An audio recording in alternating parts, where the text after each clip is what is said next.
Hi, I'm Heather from Here Booktubes, and today is the best books of 2024. In the year 2024, I read 361 books. I DNF'd 95 of them. So I completed 266 books. Of that, I have 6 books that are favorites of the year, but I'm going to give you some honorable mentions. So of my top 6, I have 1 repeat author for me, and of my 5 honorable mentions, I have 1 new to me author. So it's kind of an interesting flip, I think, but I don't know how many books I rated, what rating, 5 stars, 4 stars, etc. My first honorable mention has to go to Homestead, which is Kindled number 7 by Claire Kent.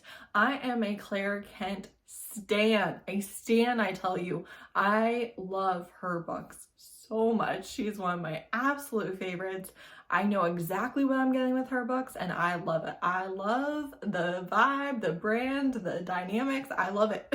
This is a dystopian series where the Earth got hit by a meteorite and that kind of destroyed everything. So there's not like zombies or an authoritarian government or anything like that. But this is basically sex for protection. So this girl comes out of where her and her grandfather have been holed up. Her grandfather dies right at the beginning of the book, and she is rescued by this guy, and he is immediately taken by her, and they cannot communicate to save their little lives. And usually that would be like death knell for me. I don't like miscommunication because I'm like, literally just speak to each other. He wants her to be his everything, right? He wants her to be his wife, the mother of his children, the love of his life, his partner, his companion. Like, he is obsessed with her.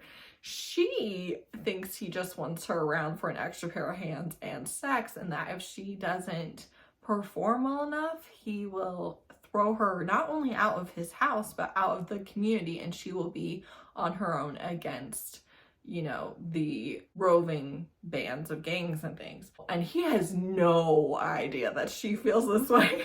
Like, he does not know. And it's just very interesting watching them fall in love with each other and not communicate that. Not communicate that at all.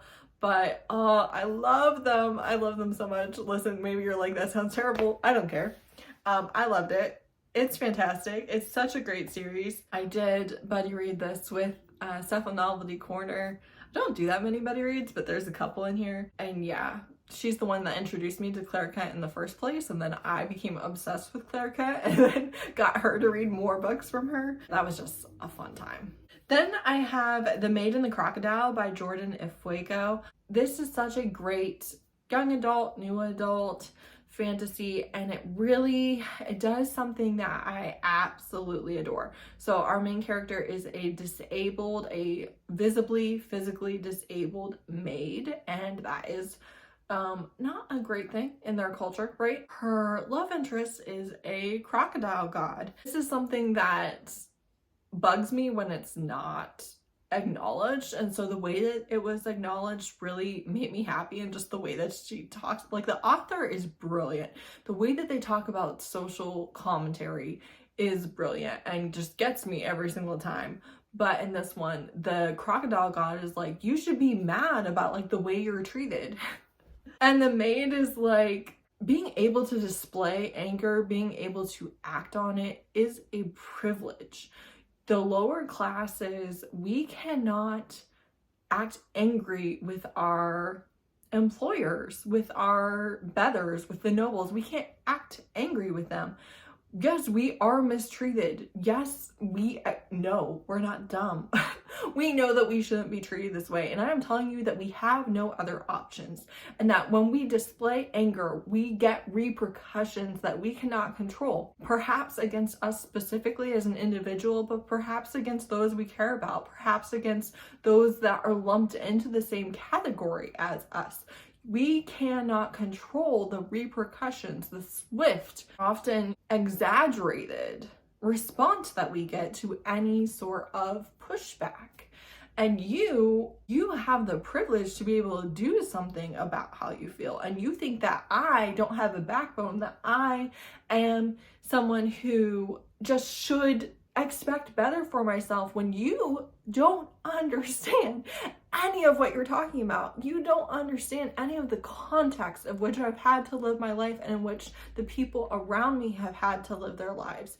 You think that it's just a matter of pride and of standing up for yourself, and it's not. That is not the reality in which we live. And you think that because I want stable employment and to be safe and to have a roof over my head and food in my belly, that makes me someone who doesn't have any pride, and it's so wrong. I just appreciate that so much. Like, that's probably my favorite point of the book. I would have loved this a little bit more if it had more of the romance in it, but I think that is not what the author was trying to do, so I can't really fault her for that.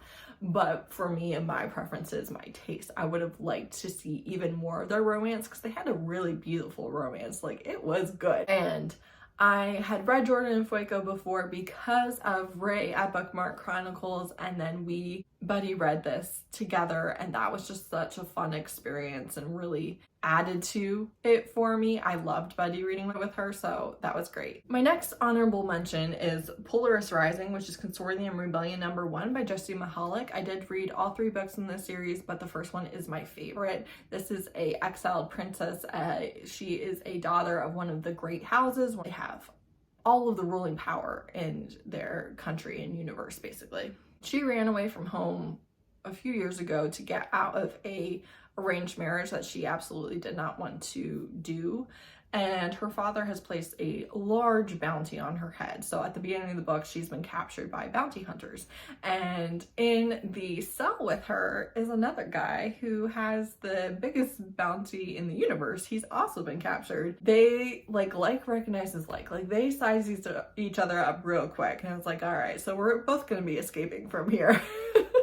And they do, and they escape together, and I just love their dynamic. He's like a super soldier, and they're, you know, that kind of goes into it. So there's some medical and genetic alteration and testing, and that is referenced in the past. I love their dynamic so much. I loved all of the different things that they got out of with each other, the way that they were the perfect match for each other. They were like such a good matchup because they were both so great at what they did, and they were just so much better than the average person that they really gave each other a run for their money.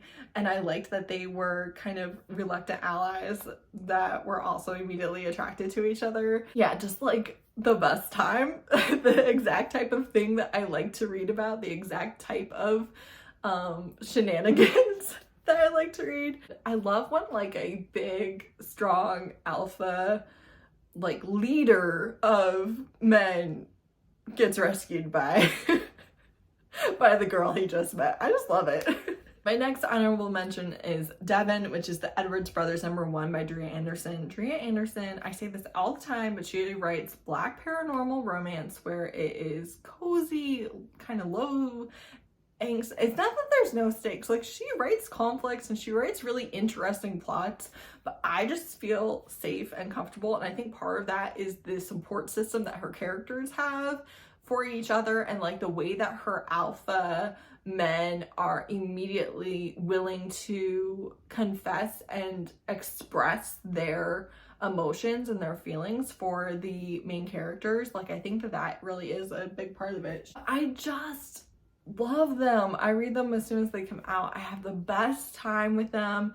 This one, he's been in prison, and she is the daughter of his old gang leader, and she wants nothing to do with the criminal underside, and especially just, you know, her dad was killed because of it, and she just wants nothing to do with it. And he's like, hey, I'm getting out, don't worry about it.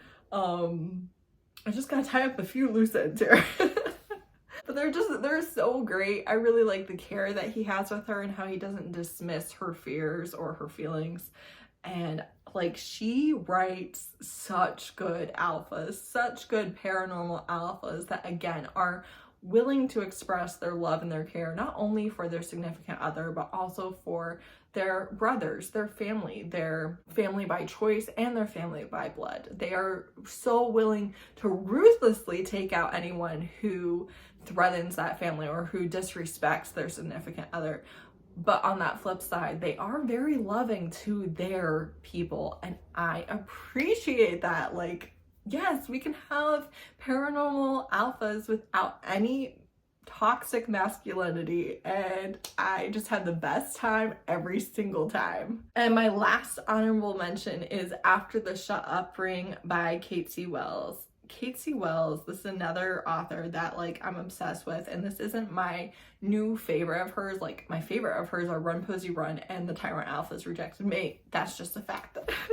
But this was so good. This is a contemporary romance. It is not a dark romance. It's not romantic suspense like a lot of her books are. This is just contemporary romance, but this is her best friend's brother. He's been in love with her forever, and she is getting married to her longtime boyfriend and the father of her children, who is a douchebag. He's the worst. He can jump off a cliff for all I care. Like, he is garbage. But he has given her a ring to shut her up because she's been asking him to get married. He's her first. She's been with him since high school, all this stuff. And she's up at the altar, and he, you know, makes a stupid joke, and she is just looking at her daughters, she's looking at her friends and family, and she's like, you know what, I'm not marrying this guy. I'm not marrying this douche. I'm not putting up with this disrespect. I'm changing my life. I'm leaving you at the altar in front of everyone. I'm not doing this. This is not going to be what I want for my daughters specifically. And so because of that, I'm not going to show them, I'm not going to give them the example that this is what they should expect and what they should accept. She leaves him at the altar. Best friend's brother swoops in. Woohoo! Woohoo! She's not getting married and stuff, and she is just, you know, putting him off, and he doesn't know why, and he is obsessed with her. He worships the ground that she walks on. If she's with him for his money, cool. He will happily give it to her. He adores her. He adores the girls. He's been in love with her for forever, and is just so thrilled that she's not going to be with this guy, and that even if she's not with him, he wants the best for her. He really, truly loves her. But unbeknownst to him, a big reason why she is pushing him away is because she has an STD from her boyfriend, from him cheating on her. And she found out about it since, you know, the birth of her second baby, with the test that they do with pregnancy and stuff. She has told nobody. She has told nobody this. And she does not want to tell him because she is so scared. Nobody has ever looked at her the way he does. Like, she hung the stars and the sun and the moon. Like, she is the center of his world, and she is so afraid of telling him and watching the disgust roll over his face and watching the light die in his eyes and him wanting nothing to do with her. So she puts him off and off and off. And it's just, I've never read a main character with an uncurable STD before. I think I've read ones that, like, oh, I had to scare, you know, or whatever. But this book does so much, I feel like, to destigmatize STDs, because it's just another medical condition like anything else. This was just so beautifully done to be like, hey, this is normal. This is something that so many of us can or will experience. This is something that does not have to be life-ending. There is medication. There are safe practices. This is something that the more we normalize talking about it, the more we just destigmatize it, the better for all of us, because this is not a consequence of your lifestyle, and it's time that we stop treating it like that. And I just thought that that was so well done. That was beautiful, on top of a beautiful relationship and romance in the first place. But just to read a romance book about a main character with an STD and see her still get her happily ever after, again, while practicing safe sex, while being safe, while following all the medical guidelines as you would for any sickness, for any disease. Post 2020, that's kind of not true, but whatever. So well done. It was so beautiful. It was perfect. And also, Kate C. Wells, a lot of her books take place in Pennsylvania. I live in Pennsylvania, and it feels like I am listening to real people speak. It feels like the people in my town, the people down the street. It feels like listening to them talk. Like the way that she writes her characters feels so authentic for country, lower middle class, poor people in Pennsylvania. Like it feels like us. I really adore that. All right. My 6 new favorite top books of the year. Number 6 is Long Live Evil, which is Time of Iron #1 by Sarah Reese Brennan. This is a very meta book within a book fantasy romance. A little light on the romance, but fantasy romance. So we have a girl, she's 20 in our world. She is dying of cancer, and cancer is definitely a content warning for the book. It's pretty prevalent because it has shaped who she is. She's had cancer since she was about 17. She is dying, and she is given this chance to go into her favorite book.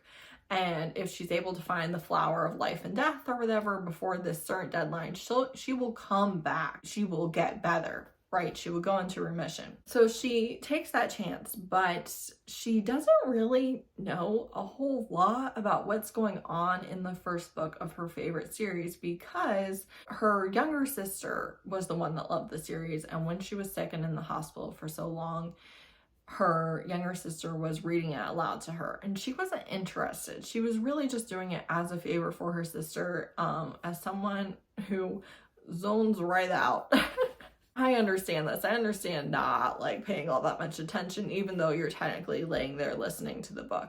And also because of chemotherapy and the brain fog specifically, like it's a haze, right? She simply does not really remember very much about it. So there are a few things in the book that she is actively surprised by. But she knows that she's in her favorite book, right? And she wakes up as the villainess, and the villainess is about to be executed like the next day. She knows that. So she is, setting out to change the villainess's fate based on what she knows about the book. And she just views everyone as a character. She views them as disposable because they're not real people. She's real people inside this book, right? It's very fun and meta.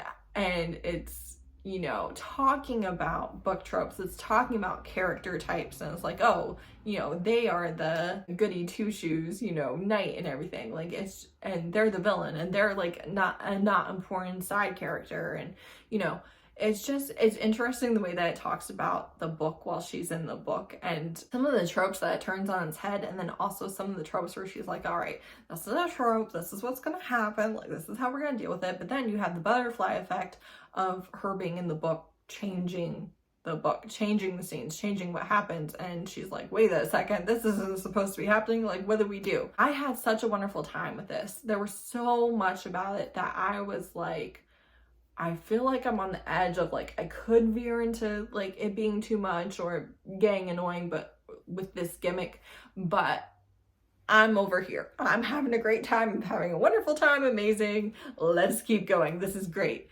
And I loved the ending of this book so much. Can't wait to see what we do in book 2. Like, I'm a fan. I'm a fan. It was so fun, especially just seeing this girl who had been so sick and had felt like her life was over, accurately so, being like, I get to be a villain. I get to dress cool and have one-liners and just be awesome.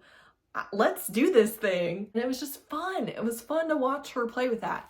I think that this book might work best for people who are familiar with fantasy tropes, who have read fantasy, who like fantasy romance, but who don't kind of exclusively read it or read it so much. These days, I'm a romance reader, and while I still love fantasy books, I'm no longer reading them every day or even every month. And I think that helps to kind of like this book for what it is, because it is doing exactly what it's trying to do. It just depends on whether or not you appreciate that. And I really, really appreciate it. Can't wait for book 2. Can't wait. I really want to see what happens with all the relationships in book 2. But yeah, just spy masters and assassins and kings and knights. I had fun with these characters, a lot of it. Number 5 is Paladins Faith, which is the Saint of Steel #4 by T. Kingfisher. The first 3 books were on my best of year list the year that I read them. This is a fantasy romance series. It's interconnected standalone, so each book follows a different couple, but you do have an overarching plot and you do want to read them in order. And the Saint of Steel was a god who died. Nobody knew that a god could die, and when he did, his people, many of them went insane, many of them died in that first week or so, but the ones who are left is just a small handful of paladins, and they are bereft. They are grieving, they are in pain, they have a literal just empty space inside their heart where the god used to be, right? And many of them work for the Temple of the White Rat, and they are just doing the best they can with the fact that they're still alive. And they are the love interest in every single book. This guy is the biggest martyr you've ever met in your entire life, and I don't like martyrs. I don't like super religious themes because I haven't dealt well with my own deconstruction of being an evangelical. Like, it's just not something I love reading about. A female main character in this book is a spy that we met in the first book, and then we have our paladin, who is a holy knight. He's gonna be her bodyguard while she is on this mission for the White Rat Temple, and he is trying to protect her, and she's just like, you're so cute, you're so fun, but you're literally just here to hold up appearances. Like, I don't actually need your protection, and definitely don't mess with what I'm doing, okay? I'm doing things. I understand how all of this works. You just follow along, stand against the wall like a good bodyguard, and we will get through this fantastically. Also, if I could sleep with you, that would be great, but if you're not open to it, that's okay too.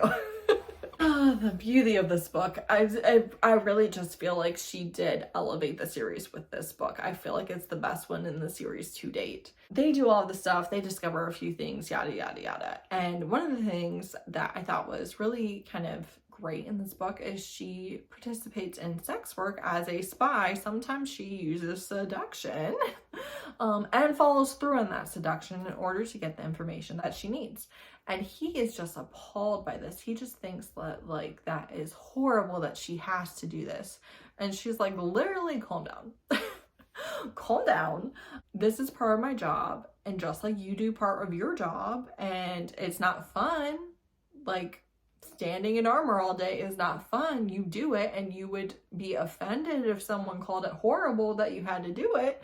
Same thing with this. Just because I'm a woman and just because it's sex related doesn't make me automatically a victim or someone who should be pitied for it, because that's simply not true. It's a tool that I use. I just really liked that commentary. But our paladin is really dealing with the fact that he was abandoned by his god and denied by another god.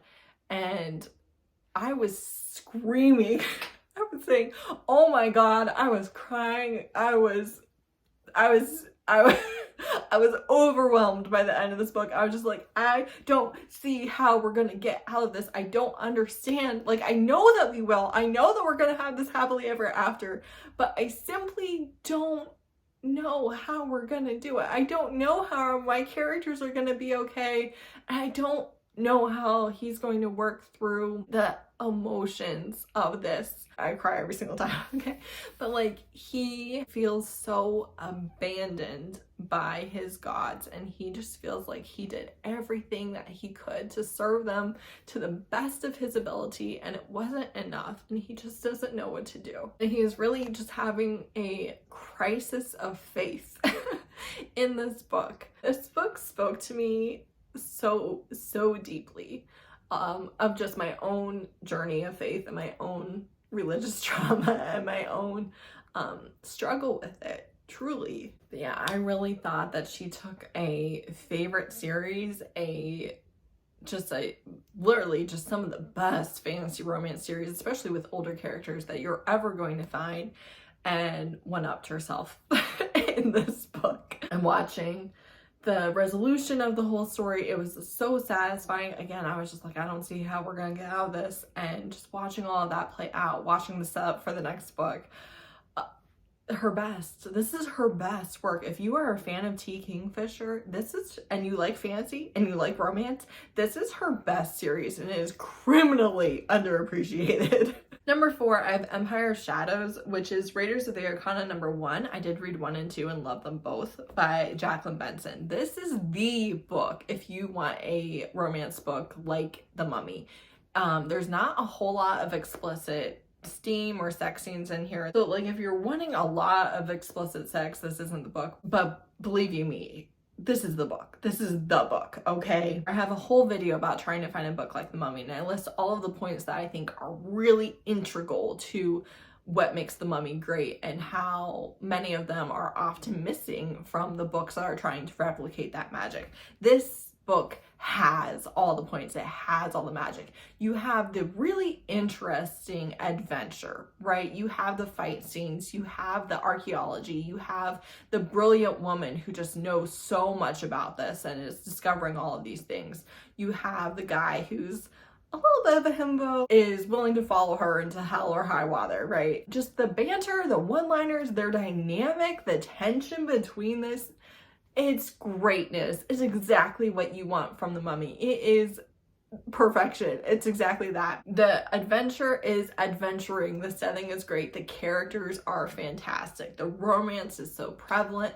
It's done so well. The writing is exquisite. Just truly the way that each part is interwoven into the story. And this is like a 600-page book. They are long books, justifiably so. Justifiably so, because let me tell you, she uses every single page to its fullest potential. This book wouldn't be as good if it was shorter, because she really does just give you so many elements. She gives them to you in the exact perfect combination, and it is everything that I have wanted for years when I wanted a book like The Mummy. And the second book, just as good. Number 3, by far my favorite genre romance of the year, is A Love Most Fatal, which is Mafia Family number 1 by Kath Richards. This is her first book. This is a debut, and it is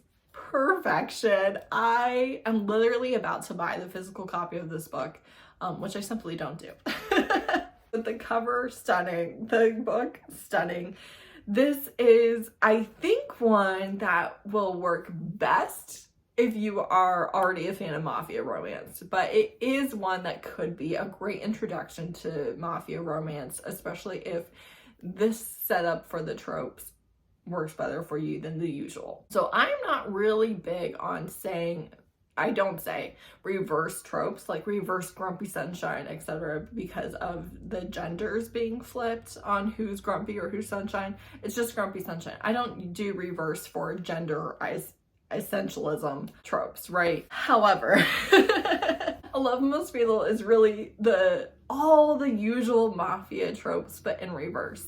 She is the mafia boss and she is brilliant at it. She has such a great support system. Her sisters are also very involved in the mafia. One is her enforcer, one is her lawyer, and her father has died, but he loved his children. He loved his girls. He gave them every tool that they needed to succeed in this world. Their mother is very supportive, just fantastic, okay? And then he is her nephew's math teacher at the local high school, and they have a couple run-ins, and there's just chemistry. There is chemistry leaping off the page at you. And so, despite her better judgment, she decides to go on a date with him, and things spiral, right? Things spiral. He finds out that she's a mafia boss. He's appalled. He's like, can't just be killing people, you know, all this stuff. But basically, because of that date, he is showing up on some of her enemies' radar, and she's got stuff going on in her organization. You know, somebody's out to get her and she doesn't know who.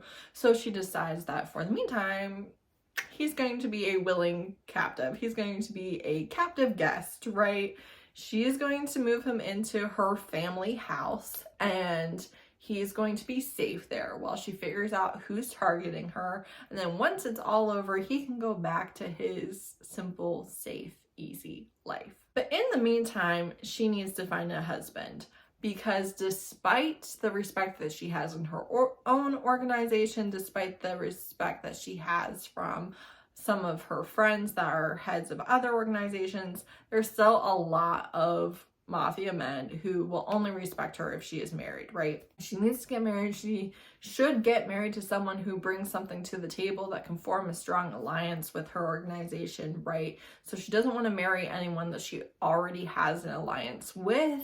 And so he is just like the cutest little cinnamon roll man you've ever seen. But he offers to help her specifically with the screening of all of these applicants. Like, she has to take all the applicants seriously. She can't offend people by immediately saying no to their second cousin, even though she knows that guy is an idiot and has no shot. They still have to be seen as being part of the process, as being given consideration. And he's like, let me do that for you. I'll do the interviews for you. I'll let you know all of the misogynists. I'll let you know the violent guys. I'll let you know the idiots. She's like, great. That would be great. I have so much to do right now. That would be such a help. Thank you. And it is really so many of the mafia tropes that you know and love, but being done to him, and that is happening to him, and he's dealing with it. And it is just so fun. This book had me giggling and kicking my feet and just smiling the entire time. It was a delight. It was so much fun to read.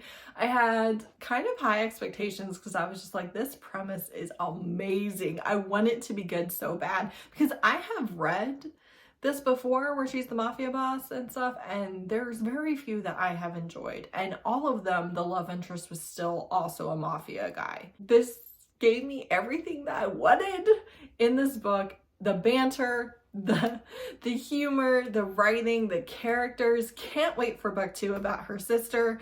Just such a good time. This is easily a new favorite mafia romance for me. Is right up there with Run Posey Run, even though they're wildly different. But like, those are my 2 favorite mafia romances now, hands down, no question. Like, it went to the tippy top so fast. I've not stopped thinking about it. I think about this book all the time. I love it. I love them. I love them. It's just one of those books where it's like, if the setup for the book sounds good to you, the execution of it is done at such a high level that, like, if you want to pick this book up in the first place, you're probably going to love it. And I did. I really did. My number 2 book of the year is kind of a series, but whatever. It's Rules of Redemption, which is the Firebird Chronicles 1 by read 1 through 5, back to back. By T.A. White. I read this for the Love of the Night readathon. This is a sci-fi romance. It's like Kate Daniels in space. That is the highest compliment that I can give it. It is fantastic. Now, it is not a completed series, and I am dying for book 6, but 1 through 5, read it. Pick it up now. We're actually going to do a read-along of this in 2025 on Steph and NovelteaCorner's channel that we've done all the Alona Andrews read-alongs on. It is so good. Oh, I love it. So we have kind of a mercenary, basically, who was in the war and since then has been a scrapper and a loner, and her only companion is this robot. It's just the 2 of them, and she gets caught up in this shenanigans. She rescues these kids that are about to die, and she's like, I am gonna regret this. I'm gonna regret this, but I'm gonna do it anyways. She does, and she does immediately regret it. She gets on the radar of this alien people, and they basically insist that she will be coming home with them. And she is like, absolutely not. Absolutely not. That will not be happening. I don't think so. And then due to political treaties and, you know, preventing a war and all of this stuff, she kind of gets roped right into it, and she is not happy to be there. She is not pleased, and the general, the guy that has basically manipulated all of this, he's gonna be her love interest, but she's ticked with him. She is not looking to be friends, much less anything else. And that just, it starts it, and basically, you know, she finds the love and the support and the society and the community and everything that she needs. But that happens throughout the series. That doesn't all happen in one book, and there's a lot of politics with where she's being taken between the different houses again, and she's kind of caught in the middle. It's so good. I love the political aspect of it. I loved their romance. I love the side characters. I love our main character. Like I said, I need book 6 yesterday. I don't even think it's written yet, but like, oh my god, such a good series. An absolute huge highlight of my reading year. Can't wait to reread it. Can't wait to reread it this year. Can't wait. And lastly, this is such a long video. Who cares? It's the video to be long. One Dark Window and Two Twisted Crowns, which is The Shepherd King Duology by Rachel Gillig. The only books I bought this year, I actually had my husband buy them for my birthday. Clearly my favorites because I had to get them physically. I love this. If you don't love this, I do not give a fuck. I do not care. Some of you are haters, but me? Oh, I'm thriving. This is my jam. This is stuff I love. Okay, so this is a fantasy romance duology, and the first book basically follows one couple, and you still get a little bit of them in the second book, but due to circumstances, you are kind of following a different couple a little bit more in the second book. Oh, I love it. I love it. This is the type of fantasy, honestly, that I like really enjoy. It's very easy to understand. It's very easy to get through. Some people are going to say that that is due to a lack of world building, and I will politely disagree with them. Because this is the type of world building that I think it's so easy to fall into, and then like, but I feel like by the time you're at the end of both books, you're just like, wow, this is so complex and immersive and woven together in such interesting ways. There's card magic, there's tree magic, there's all these sayings and poems. I bought stickers of this. I went to buy the official hoodie. Each chapter starts with like a part of a poem, a part of a story. There's so many sayings. If you told me that, I'd be like, all right, whatever, cool. I don't care about that. I do. I care deeply. I care so much. I just absolutely adore this. So we follow a girl who got the fever, got the magic as a kid, but she survived, and she seemed to have no magical side effects, which if you have the fever, you get magic, you die. You're killed off by the government. But her father, unsurprisingly, is higher up in the government, and because she's not displaying any obvious things, he's able to hide the fact that she had the fever and has the magic. So she has been sent off to live with relatives, but she's alive, she's safe. And she has been able to hide the fact that she does kind of have magic, and there is a specific scenario where her magic comes into play. And because she did not know that, because she learned by doing it, she has a monster living inside her head, and he is getting stronger and stronger as the days go on. She meets a highwayman who, of course, is actually the captain of the King's Guard, and they are reluctant allies to lovers. It's interesting commentary on how the rules don't apply to the elites. And then the second book, like I said, it's kind of about a different couple, which I wasn't really expecting when I picked it up. It makes a lot of sense. And the second book for me fixed a couple of things that I didn't love in the first book, but I was still like, oh, I love this. Doesn't matter. That's just a little quibble over there. Don't care. Just not bringing down my rating. Still love it. But I really liked the direction that they went in the second book. This I read completely and utterly because of Robin at Paperbacks and Planners. This was one of her favorite books of 2023. I listened to her. I picked it up. I read it. I have a vlog reading this. I had the best time. It is everything I want in fantasy romance. I'm sorry, it is. I'm sorry. I'm sorry if you don't like it. I'm sorry if you don't get it. Those who get it, get it. Those who don't. I get it. And I can't wait for her to release in 2025. I am a stan. I'm a stan. And I have a reread planned of these two books in the fall of 2025. Can't wait. Can't wait.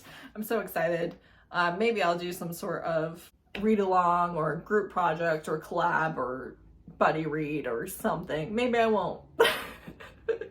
Delightful, the banter, the magic, the world building, the intricacy, the layers. Again, if you disagree, I don't care. I don't care. You're wrong. You just didn't get what was being given, and I did. And I had an amazing time with it. Very interesting magic system, very interesting plot, had a great time, loved the characters, would die for them, would happily buy more merch, would happily buy prints.